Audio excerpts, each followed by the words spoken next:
A bank once laughed at the $47 Eldon Pruitt paid for a strip of dirt nobody wanted. 41 years later, that same bank can't move a single shovel of earth without his permission. What did one quiet man see that a room full of experts missed?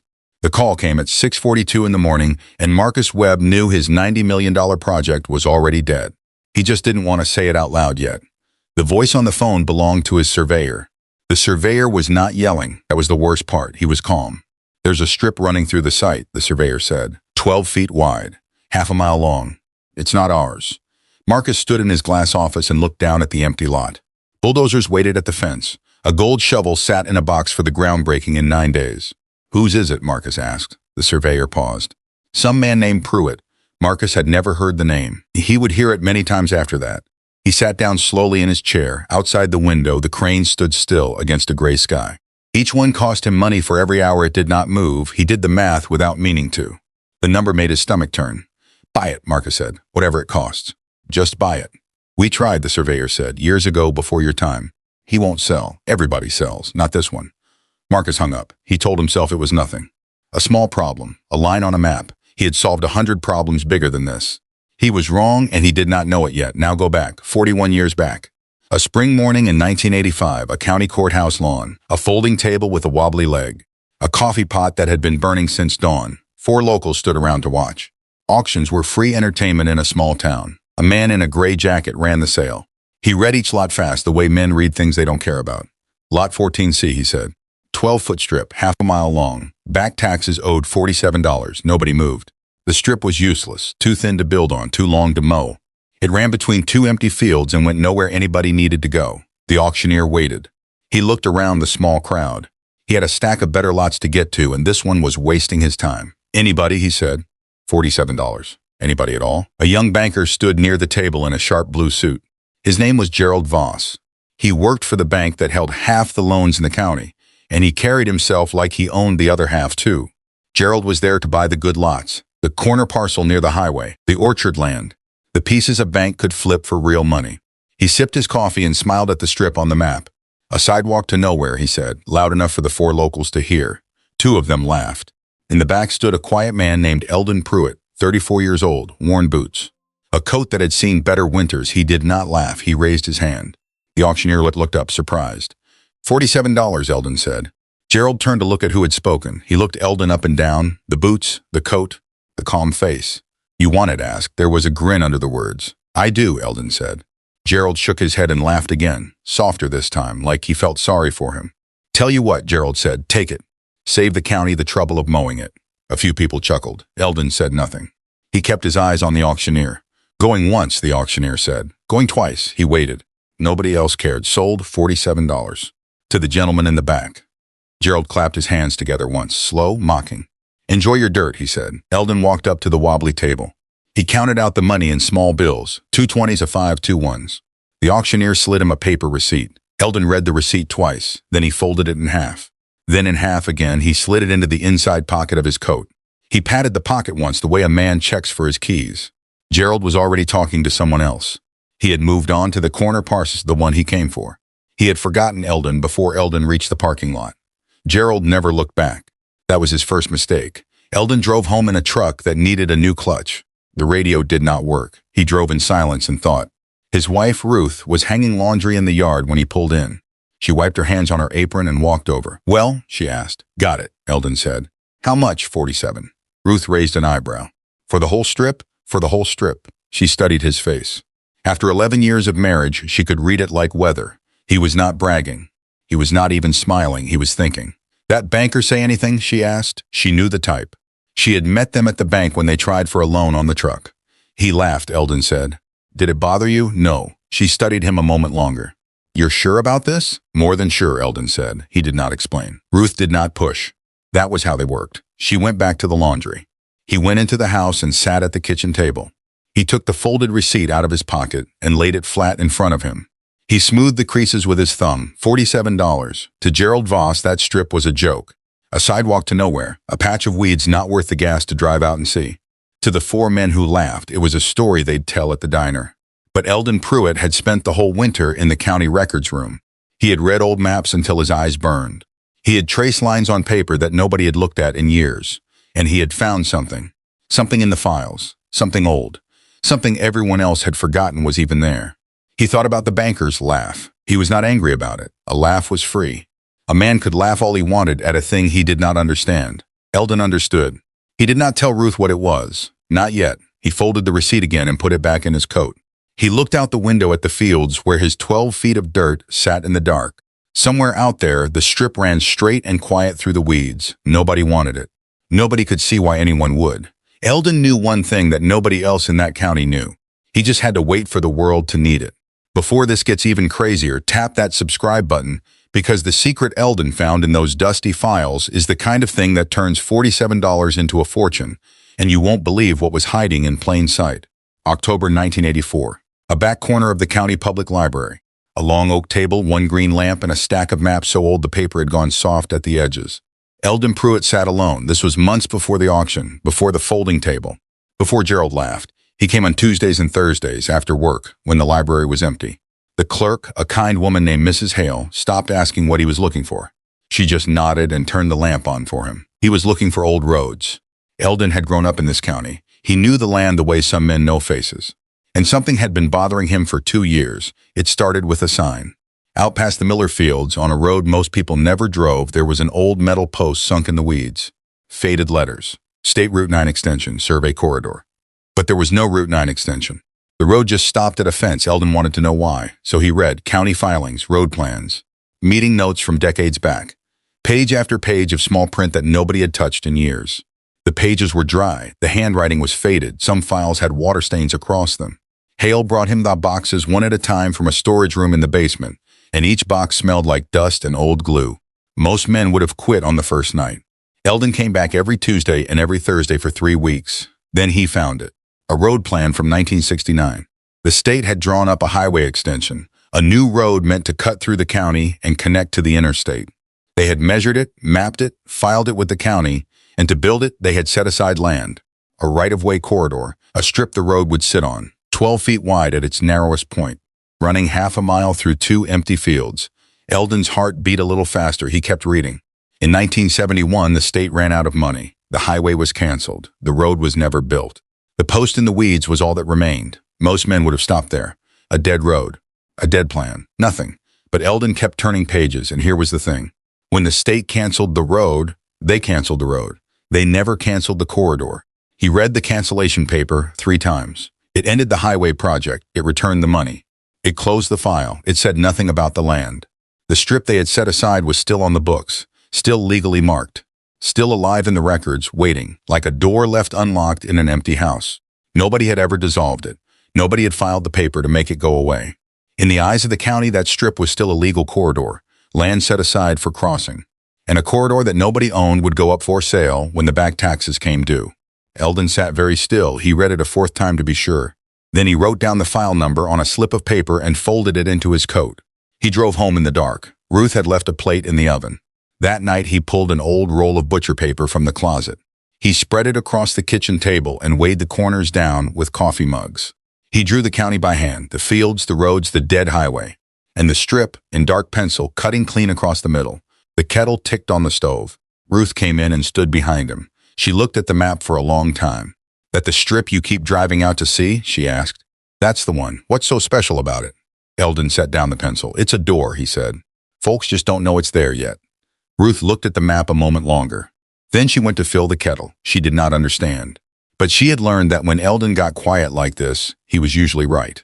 The strip went up for auction that spring. He paid his $47 and folded his receipt. Then he watched. For the next several years, he kept a small notebook. Ruth had given it to him one Christmas, plain brown cover, nothing fancy. He filled it slowly. He wrote down every parcel of land near the strip that changed hands. At first, nothing happened. The field stayed empty. The weeds grew. He mowed his strip twice a year and paid the small tax bill every spring. 3 years went by like that. Quiet. Patient. Most men would have forgotten they owned it. Eldon did not forget. Then slowly things began to move. A survey crew showed up one summer. Eldon saw the orange flags in the Miller field on his drive home. He pulled over and counted them. 11 flags. He wrote it down. He came back the next week. The flags had moved. Now there were more, running in a long line toward the river. He wrote that down too. Tire tracks appeared on the dirt access road. Fresh ones. Trucks that didn't belong to any local. Big trucks, by the width of the marks. Then the land started selling. The Miller Field. 80 acres. Sold to a company with a name made of letters, 3 capital letters, and the word Holdings. Eldon drove to the county office and looked up the sale. He wrote down the price. It was twice what farmland went for. The Carson Place, 60 acres. Sold to the same kind of company. Different letters, same high price. Eldon wrote each one in the notebook. Over 2 years, parcel after parcel was bought up. Always by companies, always quiet, always paying more than the land was worth for farming. Eldon spread his hand-drawn map on the table again and marked each sold parcel with an X. When he stepped back, he saw the shape. The parcels formed a giant block. 280 acres, all joined together. Somebody was building something big. A development, homes maybe, stores, a whole new piece of town. He looked at the block of X's. Then he looked at the dark pencil line running straight through the middle. His strip cut the whole block in two. He stood there a long time, doing the math in his head. The river ran along the east side. The hill blocked the west. The wetland sat to the south. There was only one way to get power, water, and roads from the town side to the build side. Across is 12 feet. To build anything across those 280 acres, the trucks, the pipes, the power lines, the roads, all of it would have to cross his strip. There was no way around it. The land would not allow it, and his 12 feet were not for sale. Eldon stared at the map for a long while. The kettle had gone cold. He thought about Gerald Voss and the laugh on the courthouse lawn. He thought about the 4 men who chuckled. He thought about the auctioneer who wanted to move on. None of them had read the file. He picked up his pencil and wrote one short line under the map. Then he closed the notebook. He knew now. The trap was set. He had not built it. He had simply found a door that was already there and bought it and waited by it. All he had to do now was wait for them to knock. The knock came on a Saturday in spring, 4 years after the last parcel sold. Eldon was at the kitchen table with his coffee when he heard it. 3 sharp raps. He set the cup down. He did not hurry. He opened the door to a young man in a pressed shirt and shine shoes, a clipboard under one arm, a smile that had been practiced in a mirror. "Mr. Pruitt," the young man said. "Name's Tyler. I'm with a real estate group. Got a minute?" "I do," Eldon said. He did not invite him in. Tyler launched into it fast. He talked about a parcel, a small one, a strip really. His clients wanted to clean up the land around it. "We're prepared to offer you $8,000, Tyler said. He said the number slow, like it was a gift. For a 12-foot strip he'd bought for $47. $8,000 was a fortune. It was more than Eldon made in some years. It would fix the truck and the roof and leave money over. Eldon thought about it for 1 second. "No, thank you," he said. Tyler blinked. "Sir, that's well above market. Appreciate you driving out," Eldon said. Long way back to town. He closed the door gently. Through the window, he watched Tyler stand on the porch a moment, confused, then walk back to his car. The young man sat in the driver's seat and made a phone call before he pulled away. Ruth was drying a plate at the sink. "8,000, she said. Not a question. You'll know when it's time." She put the plate away. She did not ask anything else. Eldon kept living his quiet life. He mowed the strip twice a year, once in May and once in September. He kept the corner markers clear of weeds so the line stayed easy to find. Every spring he drove to the county office and paid the tax bill. $22 one year, $26 the next. He always paid in person. He always kept the receipt. He folded each one and put it in a shoebox in the closet. The box was getting full. Some men would have called it a waste of time. Driving 20 miles to pay $22. Mowing a strip of weeds that touched nothing. Eldon knew better. A man who pays the tax every year owns the land in the eyes of the county. A man who lets it slide can lose it. He did not intend to lose it. The second offer came by phone. A man from the county. A planning office voice, smooth and official. "Mr. Pruitt, we'd like to discuss acquiring your parcel for public use. We're authorized to offer $35,000. "That's generous," Eldon said. "But it's not for sale. Sir, this would help a great deal of progress move forward." "I imagine it would," Eldon said. "Still no. You may want to think it over. These things have a way of moving with or without you." "I've done my thinking," Eldon said. "Thank you for the call." He hung up the phone and finished his coffee. The threat did not move him. He had read the file. He knew what they could and could not do. A corridor like his could not be taken for nothing, and they knew it too, or they would not have offered $35,000 for a strip of weeds. He thought about his daughter then, without meaning to, Sarah. She was grown now, off in the city, but he remembered her at 12, riding out to the strip with him in the truck. She had stood in the tall grass and asked him why he cared so much about a piece of weeds. "Because someday somebody's going to want it more than I do," he had told her. "And on that day, it'll matter that I was patient." She had rolled her eyes the way 12-year-olds do. "You're weird, Dad," she had said. He had laughed. "Remember I told you, though." He smiled at the memory and let it go. The third offer came in person, a black car this time. A man in a three-piece suit with a leather briefcase. He introduced himself as the developer's own lawyer. His name was Bennett. Eldon let him in. Ruth poured coffee. Bennett set his briefcase on the kitchen table and clicked it open. Mr. Pruitt, I'll be direct, Bennett said. My client has invested heavily in this area. Your parcel sits in an inconvenient location. We're prepared to offer $90,000. Today. Cash. For $47 of dirt. Eldon looked at the number on the page. Then he looked at Bennett. No, he said. Bennett's smile tightened. Mr. Pruitt, I don't think you understand the position. I understand it fine, Eldon said. Thank you for the coffee company. Ruth makes a good pot. Bennett closed the briefcase slower than he had opened it. He left a card on the table. He left less friendly than he came. Across town, in a glass building, things were not calm. Marcus Webb stood in a boardroom and stared at a map with a red line through it. His investors were on speakerphone. Bennett paced by the window, phone to his ear. One strip, Marcus said. One man, 12 feet. And the whole project is frozen. He won't take 90, Bennett said. He won't take anything. Then make him. But there was nothing to make. The strip was Eldon's, clean and legal. They had checked. They had checked 3 times. Back at the kitchen table, Eldon added a line to his notebook. The offers, the dates, the amounts. 8,000, 35,000, 90,000, each one bigger, each one a no. Ruth set a fresh cup in front of him and looked at the numbers over his shoulder. 980,000, she said. That's a real number. It is, Eldon said. You ever think about just taking it? Eldon turned the cup in his hands. Once it's sold, it's gone. The land keeps paying as long as they keep crossing it. I'd rather have the river than the bucket. Ruth thought about that. Then she nodded and went back to the sink. He was not waiting for a bigger number. He had never been waiting for a number at all.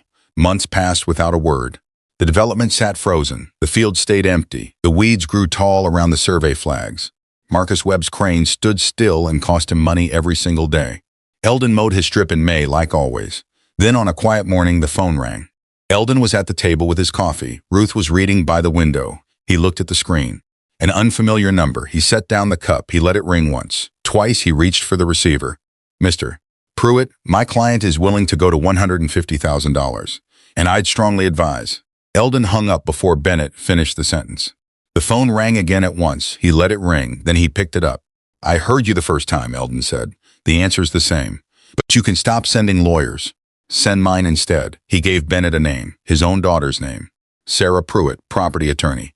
There was a pause on the line. Bennett had not expected that. You have a lawyer, Bennett said. I raised one, Eldon said, and hung up. He set the phone down on the table and looked at it for a moment. Then he poured the cold coffee in the sink and made a fresh pot. Ruth came in from the garden, dirt on her hands. Was that them again, she asked. It was. 150.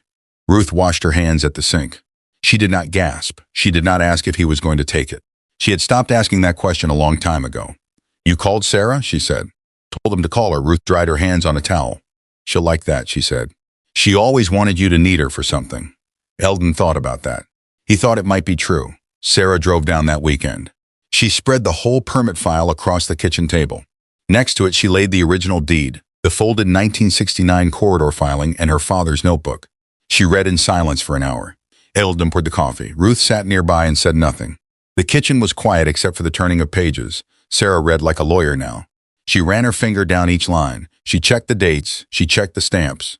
She checked the file numbers against the county records she had pulled up on her laptop. Finally, Sarah looked up. Dad, she said, they can't build without crossing it. Can they? No, Eldon said. And the corridor was never legally dissolved. She sat back. She remembered the tall grass, the truck, the promise about patience. She remembered calling him weird. She did not feel like rolling her eyes now. You knew, she said. All the way back then, you knew. I had a good idea, Eldon said.